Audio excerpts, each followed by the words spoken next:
하나님의 말씀은 사무엘상 9장 1절에서 14절입니다. 9장 1절 베냐민 지파의 기스라 이름하는 유력한 사람이 있으니 그는 아비엘의 아들이요 스롤의 손자요 베고라스의 정손이요 아비야의 현손이며 베냐민 사람이더라. 기스에게 아들이 있으니 그의 이름은 사울이요 준수한 소년이라. 이스라엘 자손 중에 그보다 더 준수한 자가 없고 키는 모든 백성보다 어깨 위만큼 더 컸더라. 사울의 아버지 기스가 암나기들을 잃고 그의 아들 사울에게 이르되 너는 일어나 한 사환을 데리고 가서 암나기들을 찾으라 하며 그가 에브라임 산지와 살리사 땅으로 두루 다녀보았으나 찾지 못하고 살림 땅으로 두루 다녀봤으나 그곳에는 없었고 베냐민 사람의 땅으로 두루 다녀보았으나 찾지 못하니라. 그들이 숲 땅에 이른 때에 사울이 함께하던 사환에게 이르되 돌아가자. 내 아버지께서 암나기 생각은 고사하고 우리를 위하여 걱정하실까 두려워하노라 하니 그가 대답하되 보소서 이 성읍에 하나님의 사람이 있는데 존경을 받는 사람이라. 그가 말한 것은 반드시 다 응하나니 거리로 가사이다. 그가 혹 우리가 갈 길을 가르쳐 줄까 하나이다 하는지라. 사울이 그의 사환에게 이르되 우리가 가면 그 사람에게 무엇을 드리겠느냐? 우리 주머니에 먹을 것이 다하였으니 하나님의 사람에게 드릴 예물이 없도다. 무엇이 있느냐 하니 사환이 사울에게 다시 대답하여 이르되 보소서 내 손에 은 한 세겔의 4분의 1이 있으니 하나님이 사람에게 드려 우리 길을 가르쳐 달라 하겠나이다 하니라. 옛적 이스라엘의 사람이 하나님께 가서 물으려 하면 말하기를 선견자에게로 가자 하였으니 지금 선지자라 하는 자를 옛적에는 선견자라 일컬었더라. 사울이 그의 사환에게 이르되 내 말이 옳다 가자 하고 그들이 하나님의 사람이 있는 성읍으로 가니라. 그들이 성읍을 향한 비탈길로 올라가다가 물길으로 나오는 소녀들을 만나 그들에게 묻되 선견자가 여기 있느냐 하니 그들이 대답하여 이르되 있나이다. 보소서 그가 당신보다 앞서갔으니 빨리 가소서. 백성이 오늘 산당에서 제사를 드리므로 그가 오늘 성읍에 들어오셨나이다. 당신들이 성읍으로 들어가면 그가 먹으러 산당에 올라가기 전에 곧 만나리이다. 그가 오기 전에는 백성이 먹지 아니하나니 이는 그가 제물을 축사한 후에야 청함을 받은 자가 먹음이니이다. 그러므로 지금 올라가소서 곧 그를 만나리이다 하는지라. 그들이 성읍에 올라가서 그리로 들어갈 때 사무엘이 마침 산당으로 올라가려고 마주 나오더라. 하나님 아버지, 이스라엘 역사 가운데 특별한 부분들을 통하여서 우리에게 하나님이 누구신가를 계시하시는 하나님을 찬송합니다. 예수님 이름으로 감사하고 기도드리옵나이다. 아멘. 자, 9장부터 이제 사울이 등장하고 있습니다. 이스라엘의 초대 왕 사울. 그러니까는 지금 이야기의 흐름이 있지만 이 흐름이 이제 사사 시대가 끝이 나고 이제 왕정 시대가 시작되는 그 부분을 우리에게 자세하게 보여주는, 제가 이것을 갖다 그라디에이션을 그러는 그라디에이션.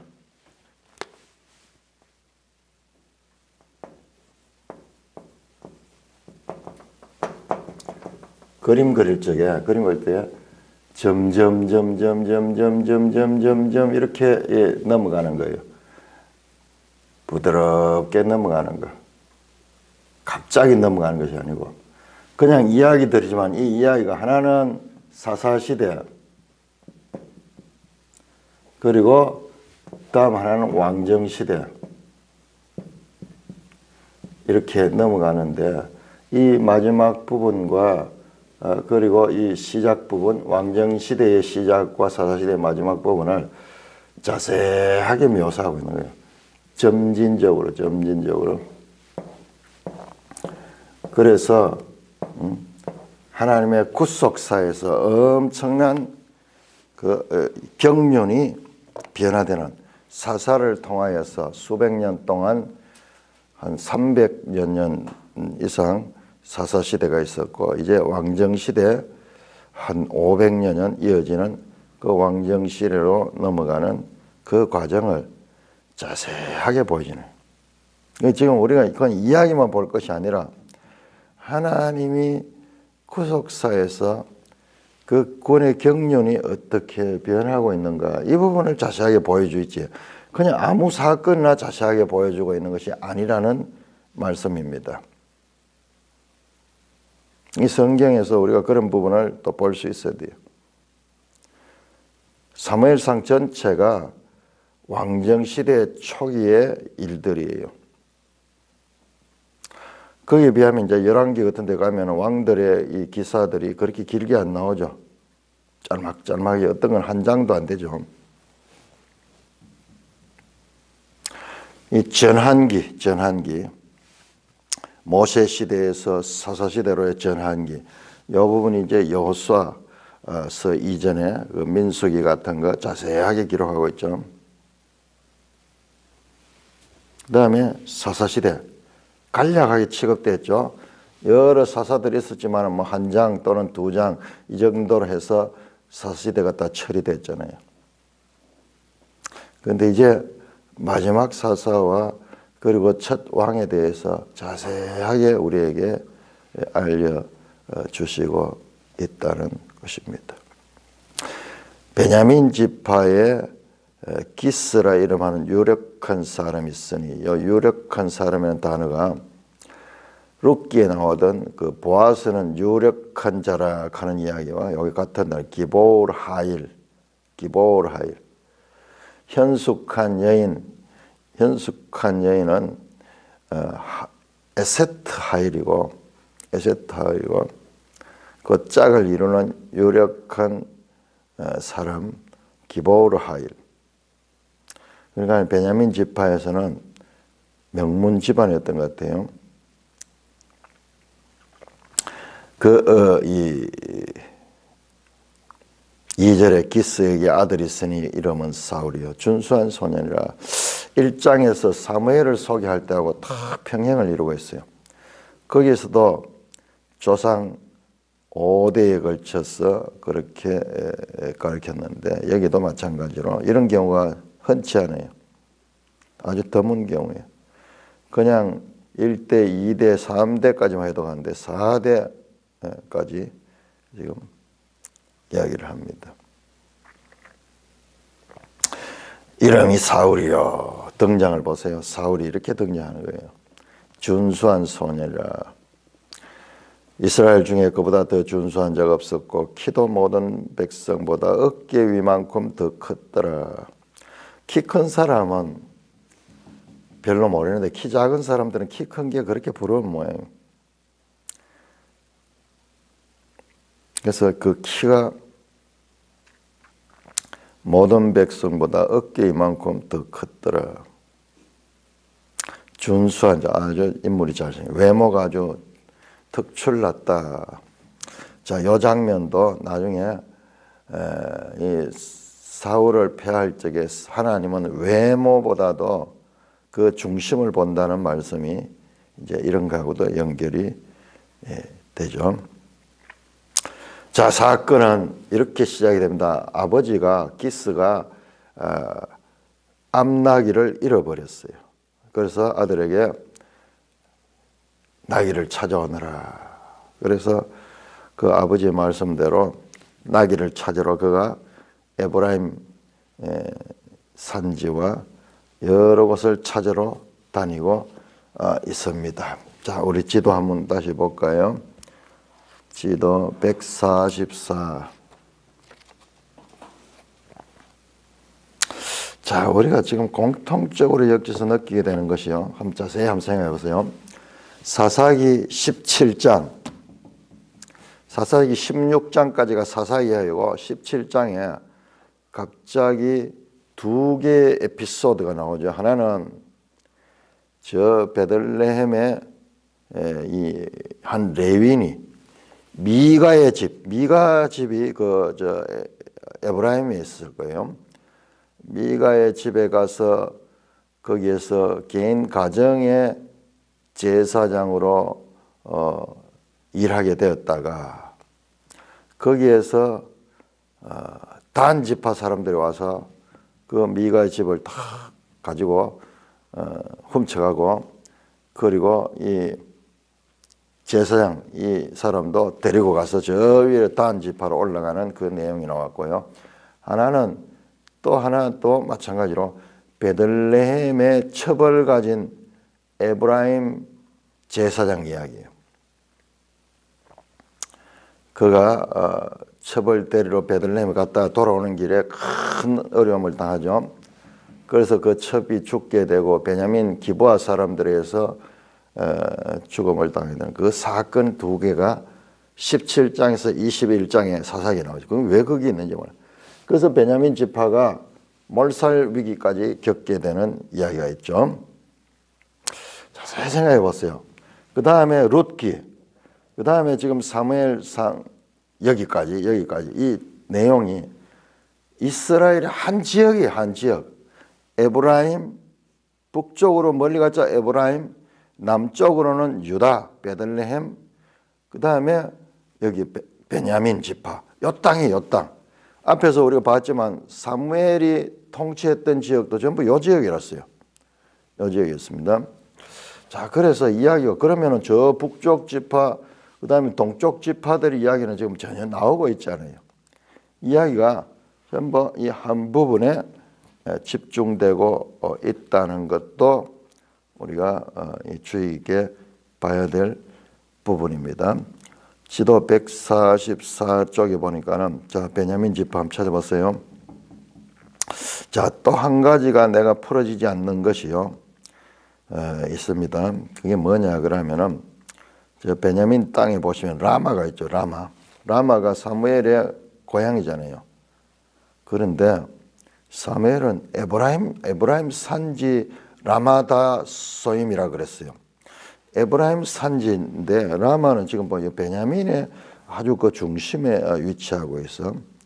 그런데 지도로 또 보통 이야기할 때 이 라마를 지금 사무엘이 그 장소로 했는데 여기 지금 풀어지고 있지 않아요.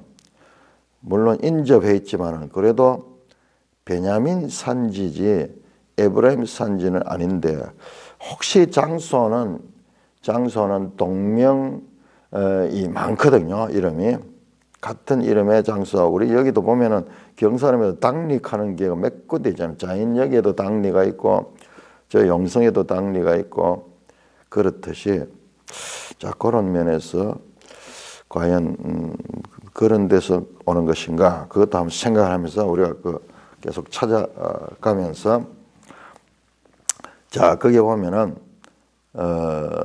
이 베냐민 땅이 있고 그 다음에 에브라임 산지로 찾아다니 그 북쪽으로 그렇게 찾아갔던 모양이요. 그렇게 갔다. 자 그런데 여기 보시면은 저 에브라임 쪽에 저 단 지파 쪽으로요. 단 지파 쪽에 바로 그 에브라임에서 살빔 칸이 나오죠. 그 살빔 칸이 나오는데 여기시 살림이 아닌가 그렇게 살림 땅으로 갔다. 살리사 땅과 살림 땅으로 갔다. 아마 살빔 여기에 살림이 아닌가. 제가 이 정확한 지명은 잘 알 수가 없습니다. 자 여기저기로 에브라임과 베냐민 땅 여기로 이렇게 다닌 거예요. 나중에 이제 라마에서 라마에서 이 사무엘을 만나게 되는데 라마는 지금 베냐민 땅에 있는데 자, 여기에 지금 잘 안 풀어지고 있어요. 자, 그렇게 생각하면서 두루 찾아다녔습니다. 그래서 에브라임 산지와 살리서 땅으로 두루 다니며 찾지 못하고 사알림 땅으로 두루 다녀본서는 그것에도 없었고 베냐민 사람의 땅으로 두루 다녀본서는 찾지 못하니라. 그들이 숲 땅에 이른 때에 그러면은 여기 지금 그 땅이 맞을 수도 있을 것 같아요. 베냐민 사람의 땅에서 숲 땅에 이르렀다. 이렇게 연결할 수가 있어요. 그렇죠? 4절하고 5절 한번 보세요. 베냐민 사람의 땅으로 두루 다녀보서는 찾지 못하니라. 그들이 숲 땅에 이를 때 이 숲 땅이라는 것이 베냐민 사람의 땅일 수가 있어요. 그렇다면은 여기 숲 땅이 뭐냐 하면은 라마예요. 라마. 거기 매일성경 주석에 나오죠. 매일성경 주석에 나오죠. 라마 1절에 전체 이름이 라마다임 소빔, 라마다임 소빔이라고 그렇게 이름이 나왔죠.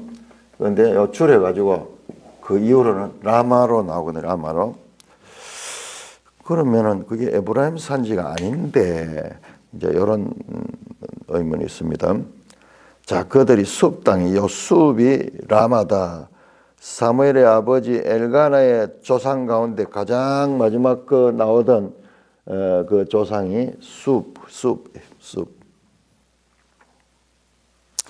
그래서 그 조상의 이름을 따서 라마를 숲 땅이라고 부르기도 했다. 그 말이죠. 자, 거기 와서 이제 거리를 많이 왔고 그다음 시간도 많이 여기저기 다니다 보니까 시간이 늘어서 그래서 사환에게 가자 암나기 생각은 고사하고 우리를 걱정하시겠다. 이제 포기하려고 합니다. 그런데 사환이 아주 적극적으로 아닙니다. 여기에 이 성에 라마에 하나님의 사람이 있다. 존경받는 사람이다. 그걸로 한번 가서 물어봅시다. 그러면 그가 우리가 어떻게 해야 될 것을 가르쳐 줄 수 있습니다. 이 사환이 아주 특별하게 이 사울은 포기하려고 하는데 사환이 적극적으로 그런데 또 그러면은 우리가 이 하나님의 사람을 만나러 가면은 애물이 있어야 되는데 애물이 다 지금 먹을 것도 없고 다 없잖아. 다음에 가자. 그러니까는 다시 사환이 아닙니다. 내가 지금 이걸 남겨놨습니다 하면서 애물을 가지고 있는 거예요. 그래서 이제 하나님의 사람이 있는 성읍으로 가서 네 말이 옳다 가자 사울이. 그래. 사울의 의지는 없었어요. 그 사환이 적극적으로 해서 나중에 사울이 동의합니다. 지금 이 과정이 지금 왕이 되어가는 과정이에요. 그러나 전혀 모르고 있죠. 사울도 모르고 있고 사환도 모르고 있고 전혀 모르는 상황에서 지금 사무엘을 만나서 사무엘이 그에게 기름 붓는 과정이 정말 우연히 일어나는 듯이 일어납니다. 뿐만 아니라 11절에 그들을 성읍을 향한 비탈길로 올라가다가 산지니까는 올라가다 물기로운 소녀를 만났습니다. 그 소녀들이 또 잘 알고 있어요. 지금 바로 가면은 그 하나님의 사람 그분을 만날 수 있습니다. 왜냐 그러면은 그들이 그 식사 시간인데 그 식사 시간에 이제 가게 되는 거예요. 14절 그들이 성읍에 올라가서 그로 들어갈 사무엘이 마침 산당으로 올라가라고 말해요. 마침 하는 말이 나오죠. 여기 룻기와 똑같아요. 룻기에도 보면 우연히 룻이 이삭을 주우러 밀밭으로 나갔죠. 그런데 마침 보아스가 룻을 봅니다. 지금 그하고 똑같은 구조로 되어 있어요. 지금 우연히 사환의 말을 통해서 물깃는 소녀들의 말을 통해서 이제 점점 사무엘을 찾아가게 됩니다. 자기의 의지는 없었어요. 그런데 마침 이제 사무엘이 산당으로 올라가는 거죠. 자, 여기 산당이 나오는데, 그러니까 지금 우리가 이걸 잘 이해할 수가 없어요. 왜냐하면 산당은 주로 그 이방의 우상들이 많이 있었는데, 여기에 이스라엘도 산당이 있었다는 거예요. 산에다가 그 이 집회하는 그런 장소가 있었던 것 같아요. 여기에 뭐 그 우상을 두고 뭐 그랬는 것은 아닌 것 같아요. 마침 구속사의 위대한 일들, 사사시대에서 왕정시대로 넘어가는 이 일들이 아주 사소해 보이는 작은 일들을 통해 점점 이제 성취되고 있는 것을 보여줍니다. 얼마나 이게 내용이 그라데이션, 점진적으로 넘어가는 것을 보여주느냐 이 말이에요. 자, 15절에서 27절까지 교독하겠습니다. 9장 15절. 사울이 오기 전날에 여호와께서 사무엘에게 알게 하여 이르시되 내일 이맘때에 내가 베냐민 땅에서 한 사람을 내게로 보내리니 너는 그에게 기름을 부어 내 백성 이스라엘의 지도자로 삼으라. 그가 내 백성을 블레셋 사람들의 손에서 구원하리라. 내 백성의 부르짖음이 내게 상달되었으므로 내가 그들을 돌보았노라 하셨더니 사무엘이 사울을 볼 때 여호와께서 그에게 이르시되 보라 이는 내가 너게 말한 사람이니 이가 내 백성을 다스리라 하시니라. 사울이 성문 안 사무엘에게로 나아가 이르되 선견자의 집이 어디인지 청하건대 내게 가르치소서 하니 사무엘이 사울에게 대답하여 이르되 내가 선견자이니라. 너는 내 앞서 산당으로 올라가라. 너희가 오늘 나와 함께 먹을 것이요 아침에는 내가 너를 보내되 내 마음에 있는 것을 다 너게 말하리라. 사흘 전에 이른 내 암나기들을 염려하지 말라. 찾았느니라. 온 이스라엘에 사모하는 자가 누구냐? 너와 내 아버지의 온 집이 아니냐 하는지라. 사울이 대답하여 이르되 나는 이스라엘 지파의 가장 작은 지파 베냐민 사람이 아니니까. 또 나의 가족은 베냐민 지파 모든 가족 중에서 가장 미약하지 아니하나이까. 당신이 어찌하여 내게 이같이 말씀하시니까 하니. 사무엘이 사울과 그의 사원을 인도하여 객실로 들어가서 청한 자 중 상석에 앉게 하였는데 객은 10명가량이었더라. 30명가량이었다. 사무엘이 요리인에게 이르되 내가 너게 주며 너게 두라고 말한 그 부분을 가져오라. 요리인이 넓적다리와 그것에 붙은 것을 가져다가 사울 앞에 놓는지라. 사무엘이 이르되 보라 이는 두었던 것이니 내 앞에 놓고 먹으라. 내가 백성을 청할 때부터 너를 위하여 이것을 두고 이때를 기다리게 하였느니라. 그날에 사울이 사무엘과 함께 먹으니라. 그들이 산당에서 내려 성읍에 들어가서는 사무엘이 사울과 함께 지붕에서 담화하고 그들이 일찍이 일어날새 동틀 때쯤이라. 사무엘이 지붕에서 사울을 불러 이르되 일어나라 내가 너를 보내리라 하며 사울이 일어나고 그 두 사람과 사무엘이 함께 밖으로 나갔어. 성읍 끝에 이름에 사무엘이 사울에게 이르되 사원에게 우리를 앞서게 하라 하니라. 사원이 앞서가므로 또 이르되 너는 이제 잠깐 서 있어라. 내가 하나님의 말씀을 너게 들려주리라 하더라. 자, 이렇게 이제 사울 쪽에서는 그 암나기를 찾으려고 했다가 이제 사무엘을 만나게 됩니다. 그런데 한편 하나님께서 15절에 사울이 오기 전날에 여호와께서 사무엘에게 말씀하세요. 내일 이맘때에 베냐민 땅에서 한 사람을 네게 보내겠다. 그에게 기름을 부어 나의 백성의 이스라엘 지도자로 삼아. 나의 백성 이스라엘. 그가 나의 백성을 블레셋 사람의 손에서 구원해라. 나의 백성의 부르짖음이 내게 상나서 내가 그들을 돌보았느냐. 그러면서 17절에서 이가 나의 백성을 다스리라. 하나님의 관심은요, 그 백성들에게.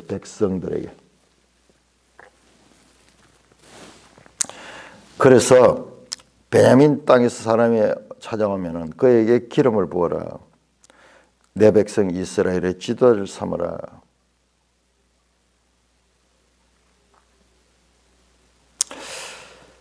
그때 이제 사울이 사무엘을 찾아왔어요. 찾아와서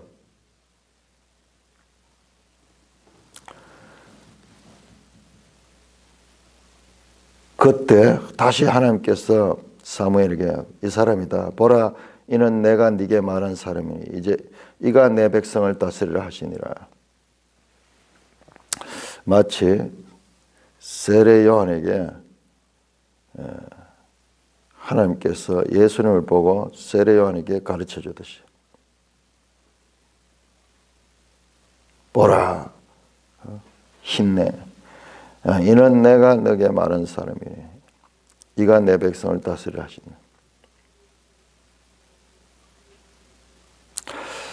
하나님께서 이제 사무엘을 통해서 이미 그렇게 계시를 주셨어요. 사울이 성문한 사무엘에게 나아가 이르되 선견자의 집이 어디냐 청컨대. 바로 사울을 만났어요. 그런데 누군지 사울이 사무엘을 만났는데 알지 못하니까는 묻습니다. 선견자의 집을 가리키더라. 내가 선견자다. 에고 에이미 하듯이 내가 선견자다. 조금 그림자 같은 게 보여요. 조금 그 예수님에 관한 그림자 같은 것들이 보입니다. 너는 앞서 산당으로 올라가라. 너희가 오늘 나와 함께 먹을 것이요 아침에는 내가 너를 보내겠다. 그래서 사무엘은 알고 있죠. 이 사람이 누군가. 그리고 함께 식사 자리로 이끕니다. 20절 사흘 전에 이런 내 암나기들을 염려하지 마라. 찾았느니라. 온 이스라엘이 사모하는 자가 누구냐? 너와 네 아버지의 온 집이 아니냐 하냐. 무슨 말입니까? 지금 사울은 암나기를 찾으려고 이렇게 왔다가 사무엘을 만났는데 그 문제는 네 먹고 사는 문제, 그 생활 문제는 이미 해결됐다. 찾았다. 온 이스라엘이 사모하는 자가 누구냐? 너와 내 아버지의 온 집이 아니냐 하느냐. 간접적으로 네가 이스라엘의 왕이 될 사람이다. 온 이스라엘이 와서 우리를 왕을 세워달라 하는데 네가 그 이스라엘이 원하는 그 왕이다. 그 말이죠. 간접적으로 그렇게 의사를 표하니까는 21절에 사울이 그 말은 아닙니다. 천부당 만부당합니다. 나는 이스라엘 지파의 가장 작은 지파 베냐민 사람이 아니니까. 또한 나의 가족은 베냐민 지파 모든 가족 중에서 가장 미약하지 않습니까? 당신이 어찌하여 내게 이같이 말씀하시나이까 하니.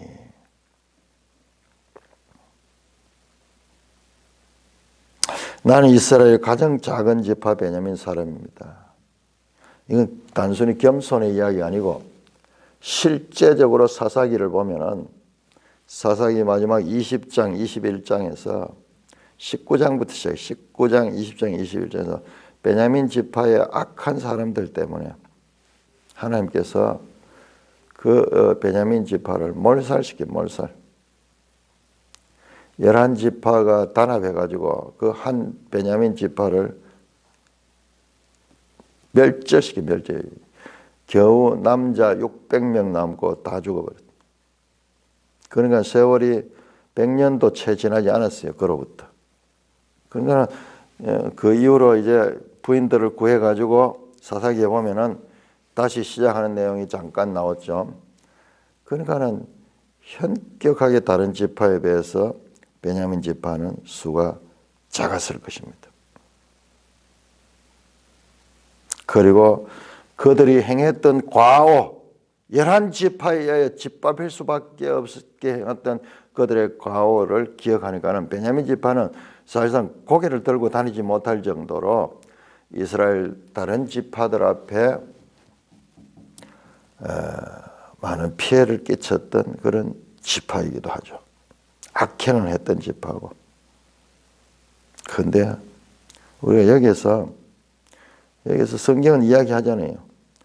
우리가 그걸 발견해내야 돼요. 이게 성경이에요.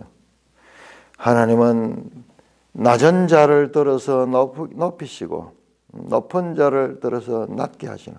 우리는 사울이 왕이 됐으니까 사울이 원래 높은 사람이라고 생각하고 있는데 그게 우리 인간의 한계예요. 높은 사람이 그냥 높은 사람이 아니었어요.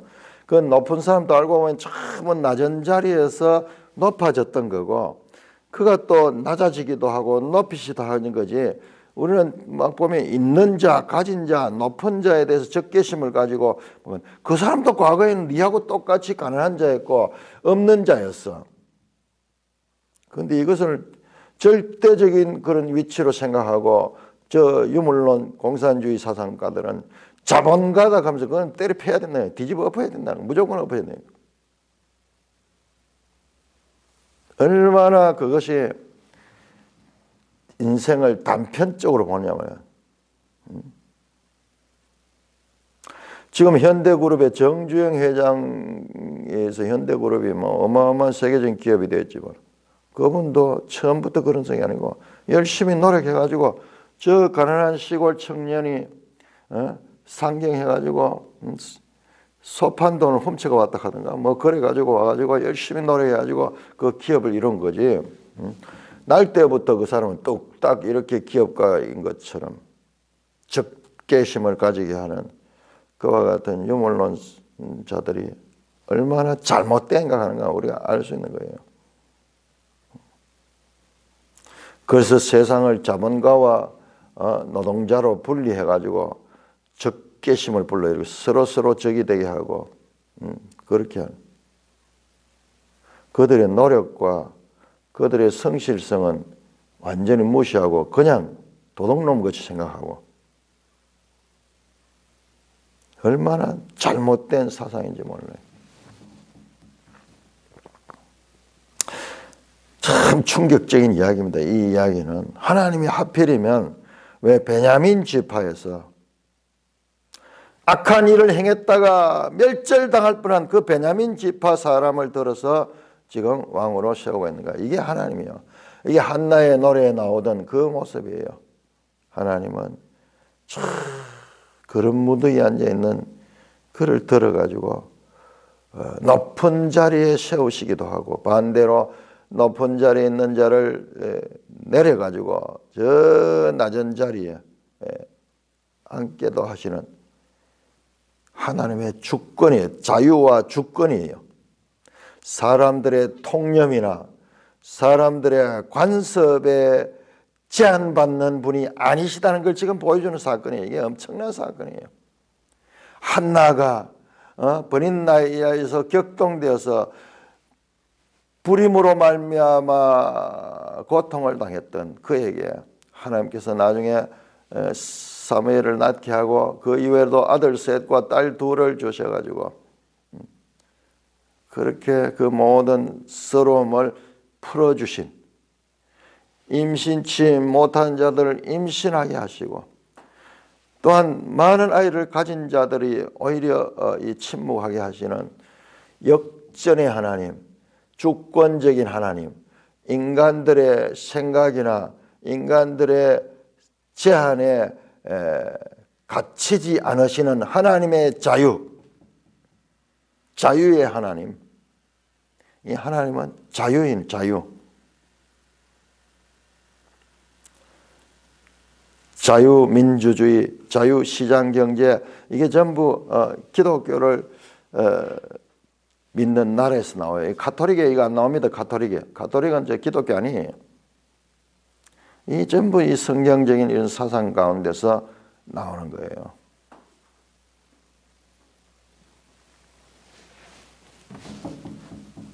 하나님이 지금 가장 낮은 지파, 가장 이스라엘로부터 손가락질 안 받았겠어요? 11지파로부터 그 베냐민 지파가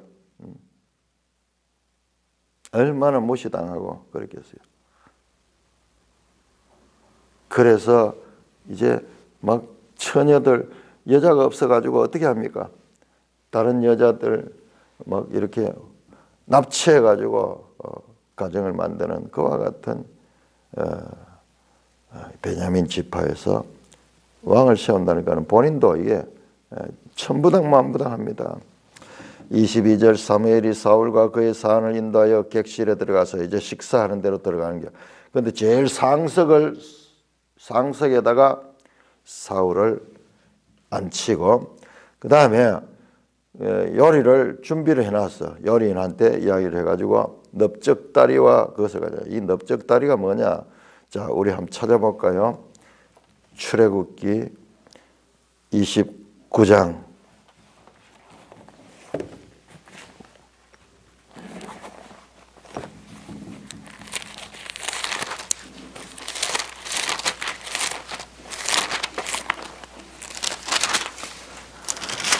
출애굽기 29장 27절 28절 너는 그 흔든 요제물 곧 아론과 그의 아들들의 위임식 순양의 가슴과 넓적다리를 거룩하게 하라. 이는 이스라엘 자손이 아론과 그의 자손에게 돌릴 영원한 분깃이요 거제물이니. 이 넓적다리 부분은 이거는 대제사장 그 가문에서 먹는 거예요. 그러니까 이게 지금 사무엘을 최고의 그 지도자로서 왕같이 대우하는 거예요. 식탁 자체가 메시지가 있는 거예요. 자리 자체도 상석, 왕이 앉는 자리, 그다음에 음식 자체도 왕이 먹는 음식으로 그렇게 하면서 지금 아직까지 사적입니다. 사적으로 그는 하나님 계시를 따라 가지고 사무엘이 보여줍니다. 이 식사를 통해서도 사무엘은 사울에게 메시지를 줍니다. 그날에 사울이 사무엘과 함께 먹으니라. 25절입니다. 그들이 산당에서 내려 성읍에 들어가서는 이제 산 위에 있는 거, 마을이 성읍이 있고 그 위에 산당이 있었던 것 같아요. 그 산당에서 이제 내려와서 사무엘이 사울과 함께 지붕에서 담화하고 지붕에서 담화하다. 그러니까 이스라엘 집 구조를 알아야 돼요. 옥상같이 이렇게 되어 있는 그 지붕 자체에 그 평탄하게 되어 있습니다. 거기에서 사무엘이 사울과 함께 담화했고 많은 이야기를 했겠죠. 사무엘이 사울에게 하나님의 계시와 그리고 하나님의 뜻을 전했겠죠.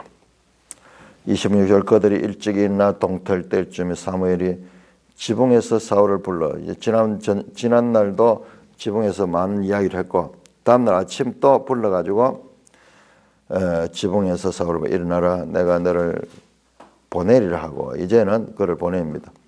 사울이 일어나고 그 두 사람 사울과 사무엘이 함께 밖으로 나가서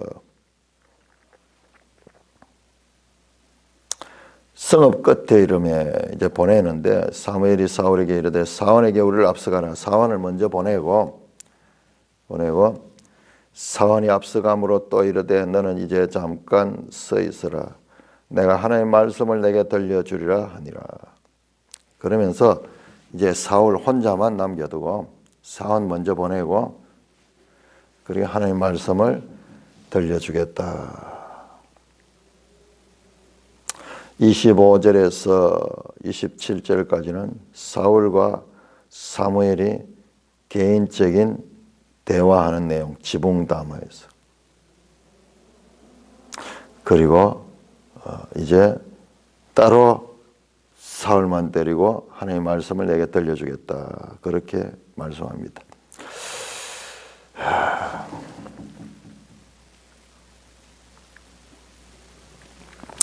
우리는 사울에 대해서는 선입견을 가지고 있어요. 나쁜 왕 사울. 그러나 그것은 나중의 이야기고, 청년 사울은 겸손하고, 그리고 충분히 이스라엘을 대표한 왕제로 그렇게 인정을 받았습니다. 이 사람이 40년 동안 왕으로 되어 있었으니까는 이 사울의 출발에서는 겸손하고, 그리고 모든 면에서 지도자다운 그와 같은 모습을 가지고 있습니다. 그리고 하나님은 기득권자가 아니라 가장 미약한 지파를 들어가지고 그에게 왕직을 맡기시고 있는 것을 보게 됩니다. 베냐민 지파를 한번 생각해 보면요, 참 가슴이 짠해요. 왜 그러나 그러면은 베냐민은 출생할 때 그 어머니가 죽잖아요. 라헬의 후손이죠. 라헬의 후손. 참 라헬을 생각하면 참 가슴 아프죠. 출산하다가 죽고 그 아이 이름을 벳온이라 했습니까? 그런데 나중에 야곱이 벤야민이라고 그렇게 이름을 바꾸게 하죠. 그런 지파였고, 또 이렇게 사사시대에 멸절 위기를 겪었고, 그 가운데서 이제 왕을 세우시는 그 하나님, 이런 지파 가운데서도 참 특별하죠. 특별하죠. 자, 여기까지 사울에 대해서는 우리가 편견을 가지고 봐서 안 돼요.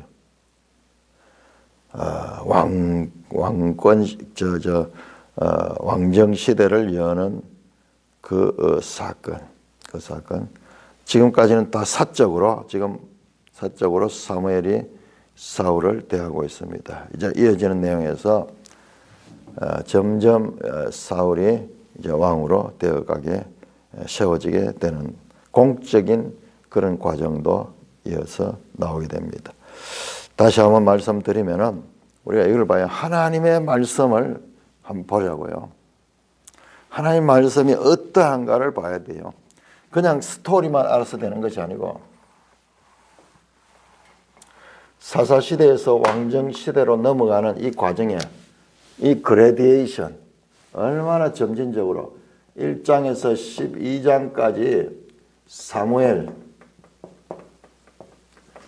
9장에서 이제 마지막 24장까지 나오는 것 사무엘상이 여기에 9장에서 12장까지는 겹쳐집니다.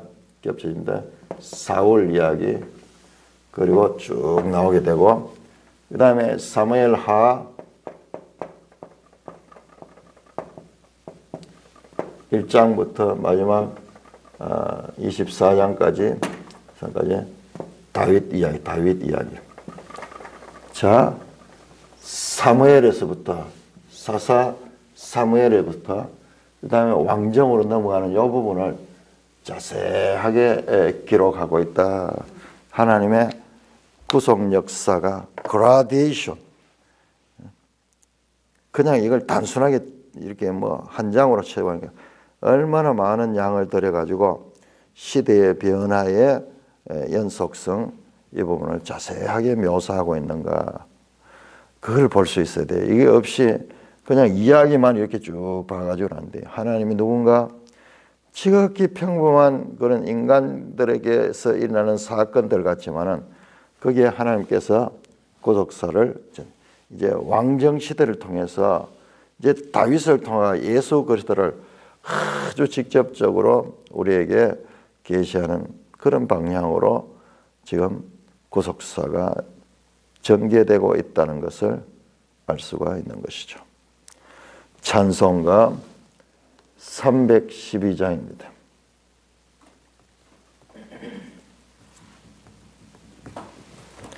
찬송가